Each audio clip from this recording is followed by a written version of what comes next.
Salut à tous, c'est Panda, bienvenue sur cette vidéo qui aujourd'hui va parler d'autoréalisation ou plutôt cette espèce de filtre qu'on a tous concernant les amis, les situations, les projections qu'on est en train de créer, construire et qui, dans le cadre de l'accompagnement, on se rend compte que ça peut être problématique, ça peut être parfois contre-transférentiel et surtout, dans le quotidien, on se rend compte à quel point c'est une vraie galère. Parce que des personnes qui ont une idée a priori, elles vous croisent, elles ont l'impression que vous êtes triste, et elles vont se garder en tête cette idée, tiens, il est triste. Et se comporter de la façon dont elles auraient répondu à quelqu'un qui est triste. Alors que vous pouvez verbaliser et dire non mais t'inquiète, moi ça va bien, j'ai peut-être une tête un peu différente de d'habitude, mais tout est ok. Et la personne n'entend pas. En fait, il y a une sorte de transe qui se met en place. Après, on peut aller sur les biais de confirmation, etc. Mais qui amène la personne à ne voir que quelque chose de partiel et de s'auto-confirmer, donc en gros se nourrir d'autosuggestion estimée au travers d'une perception extérieure, c'est-à-dire ce que vous allez faire. Il y a une traduction qui amène à je valide et je nourris du coup ma transe qui dit non mais là clairement t'es pas comme d'habitude, ta voix, ton ci, tout ça, alors que factuellement il se peut peut-être que votre prosodie soit un peu différente ou votre posture à ce moment-là. Et intérieurement, vous vous sentez bien, ok, etc. Imaginez à quel point ça nous pourrit la vie. À force d'anticiper, de prévoir, et c'est normal, notre cerveau il a besoin de ça. À force de se dire, là j'ai la sensation que cette personne n'a pas l'air cool, ou que cette personne est en colère, est triste, est peu avenante. Et au contraire, et ça peut être tout aussi problématique, elle a l'air sympa, de confiance et tout, on se fait complètement avoir par ce qu'on a posé au départ. Ce qui nous ramène à ce fameux jugement des 3 secondes puis de la minute pour convaincre. En 3 secondes, vous vous êtes fait une opinion, une idée de la personne qui est là.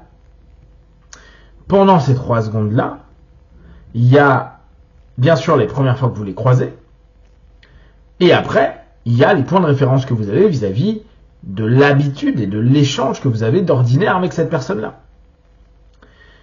En gros, en 3 secondes, vous pouvez dire, ah là, il a pas l'air bien, ou elle a l'air super, etc. C'est un processus inductif. C'est un moment qui nous fait rentrer en transe. Tiens, je croise la personne, je croise son regard, sa posture, sa prosodie, ses idées, ce jour-là. Ah, il n'a pas l'air bien, pas l'air dans son assiette. Et après, c'est tellement dur d'aller à l'encontre de ce que l'on a projeté, parfois même en écoutant. La personne va nous dire non, c'est ok, ou ouais, je suis un peu comme ça parce que j'ai été contrarié à 10 minutes, mais t'en fais pas, ça va passer. Et la personne, sur plusieurs heures, voire la journée, va revenir constamment sur ce qui a pu être le cas à un moment donné. Une difficulté à se mettre à jour. Quand on a en cabinet des personnes qui viennent sur des problématiques de couple, une des questions qui se pose très souvent, c'est comment tu perçois l'autre. Comment tu filtres l'autre.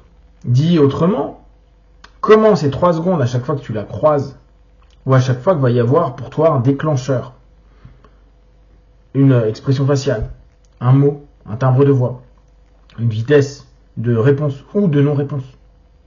Alors imaginez, si en plus on met ça sur un écran, comment tu appréhendes tout ça? Comment tu lis tout ça? Comment tu ressens tout ça?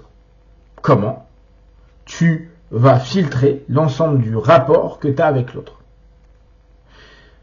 Si tu as un ensemble d'éléments qui a déjà été préétabli, on se retrouve à j'ai l'impression de ne pas être entendu, j'ai l'impression de ne pas être écouté.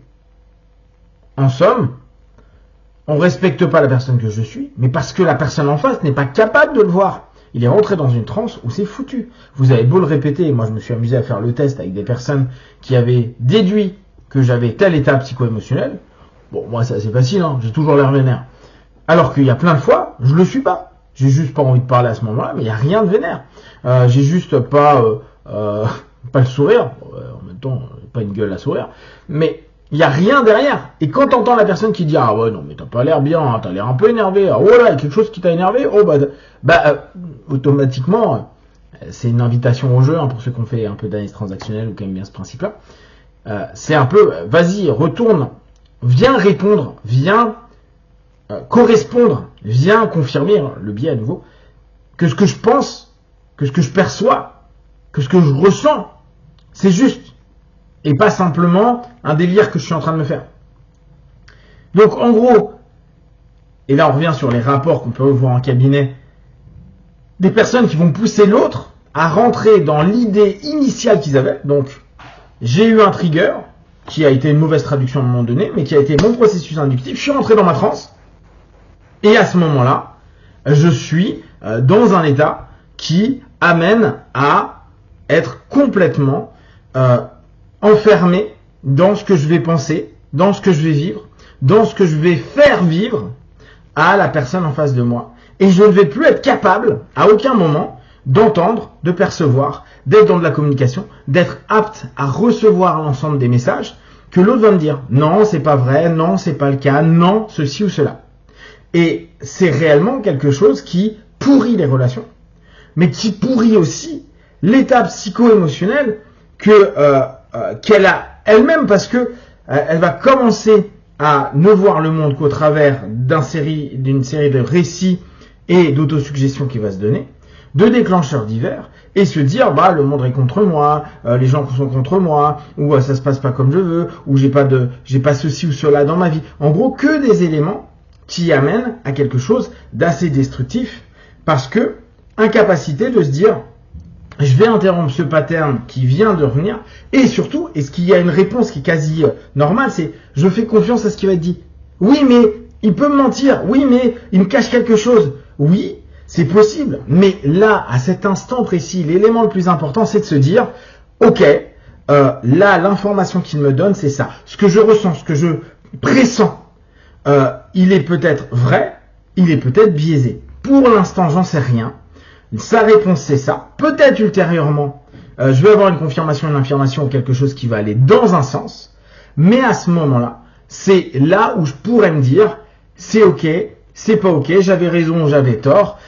Et les notions où on va être très souvent à se dire, c'est comme ça qu'on doit fonctionner, je dois avoir confiance dans mon instinct, etc., peut être recadré de façon assez saine et de se dire au bout d'un moment, ok, c'est pas le cas, il va falloir que je repense ma manière de, et que je comprenne pourquoi j'ai des triggers, pourquoi j'ai des déclencheurs, pourquoi j'ai des moments où je risque de plonger dans quelque chose qui va me modifier l'ensemble des perceptions et des façons de coexister avec les gens, que ce soit dans des relations professionnelles, amicales, amoureuses, etc., qui emmènent du coup à un vrai problème. Si vous avez déjà eu ce genre d'observation et de vous dire tiens mais je reste dans une vision, je suis sûr que la personne vit ça, même si elle me dit ça, ah ouais mais je suis sûr qu'elle me ment ou que c'est pas quelque chose de clair, observez ce qui se passe en vous et observez le discours qui a été dit par l'autre personne. Et observez également si vous n'invitez pas la personne à rentrer dans un jeu. Un jeu quelconque, on peut reprendre le classique Cartman, à dire ah bah oui tu vois je t'avais dit t'es énervé, regarde tu me gueules dessus, oui mais ça fait 5 fois que je te dis que je suis pas énervé, oui maintenant je suis énervé, oui en gros je le savais que tu l'étais. Attention de pas rentrer et de créer un ensemble d'éléments et d'interactions qui peut être problématique, et surtout écoutez ce qui est dit, écoutez le message. Oui, parfois la personne ne va pas vous dire la vérité, mais il peut y avoir le besoin pour la personne juste d'absorber quelque chose, et c'est à vous d'être capable de vous dire à ce moment-là, ok, c'est le message qu'il me donne. Si éventuellement ça dure, peut-être que la personne va s'ouvrir vis-à-vis de ça, mais il ne faut pas que moi, je l'amène là où j'ai envie, pour me confirmer quelque chose qui est juste un sentiment, qui est non ok.